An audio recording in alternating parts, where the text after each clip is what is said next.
News 24 తెలుగుకి స్వాగతం. వార్తలోని ముఖ్యాంశాలు ఇప్పుడు చూద్దాం. తెలంగాణ రాష్ట్ర విద్యుత్ సంస్థలో పనిచేస్తున్న ఆర్టిసన్ ఉద్యోగులు 6 ప్రధాన డిమాండ్లతో ఆందోళన బాట చేపట్టారు. రాజేంద్ర నగర్ సర్కిల్ విద్యుత్ సంస్థలో పనిచేస్తున్న ఆర్టిసన్ ఉద్యోగులు తమకు సమాన పనికి సమాన వేతనం కావాలంటూ గత 9 రోజులుగా విధులు బహిష్కరించి సమ్మెకు దిగారు.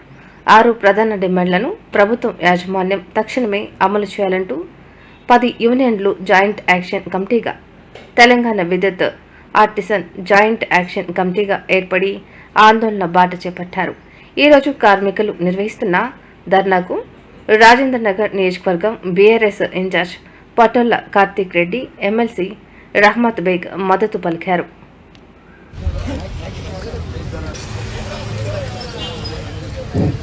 अस्सलाम वालेकुम रहमतुल्लाहि व बरकातहू। आपने मदद के लिए यहाँ पर तशरीफ लाए हैं। भारत से वसदती नहीं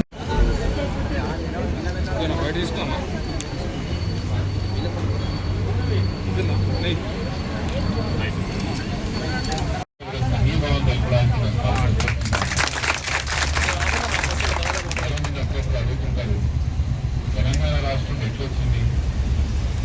తెలంగాణ రాష్ట్రంలో ఆ రోజున ఆంధ్ర పాలకుల యొక్క పదవ హస్తాలకు రాష్ట్రాన్ని ఎక్కడ తెచ్చుకున్నామంటే తెలంగాణలో ఉన్న మంచితనమే, మనలో ఉన్న మంచితనమే, మనలో ఉన్న ధైర్యమే మనకు రాష్ట్రం కాదు. మంచితనమే, మీలో ఉన్న యొక్క ఈ ధైర్యమే రేపు మీ హక్కులు కూడా సాధిస్తారని చెప్తున్నారు. ధైర్యంగా మీరందరూ ఇట్లా కూర్చోండి. కూడా మీ అందరికీ ధైర్యంగా ఇక్కడ కూర్చున్నారంటే ఒకటి, మీకు రావాల్సినటువంటి హక్కు. ఇప్పుడే అన్న చెప్తున్నాడు, లైన్లు ఎక్కేది మేము, కరెంట్ షాక్ కొట్టేది మాకు, రాత్రిపూట కరెంట్ పోయిందంటే ఫోన్లు చేసి ఆఫీసర్లు అరిచేది మా మీద. ఆఖరికి వినియోగదారులు కూడా లైన్ మెన్కే ఫోన్ చేస్తారు. చాలా మంది అందరం లైన్ మెన్లే కాదు పనిచేసి, అందరూ కూడా ఫోన్లు చేసి ఏమేంద్రా పోయి కరెంట్ పోయిందని రాత్రి పగలను కాకుండా మనకే ఇబ్బంది పెడుతుంటారు. అయినా కూడా మన యొక్క ప్రొఫెషనల్ రీత్యా, మన యొక్క పని రీత్యా మనమందరం కూడా పని చేసుకుంటా వచ్చినాం. ఈ రోజు మీరు అడుగుతున్నది ఏంది? ఒకటే ఇంట్లో 2 పిల్లలు ఉన్నప్పుడు ఒక పిల్లగానికి ఒక చట్టం, ఇంకో పిల్లగానికి ఒక చట్టం ఉండడం ఏంది?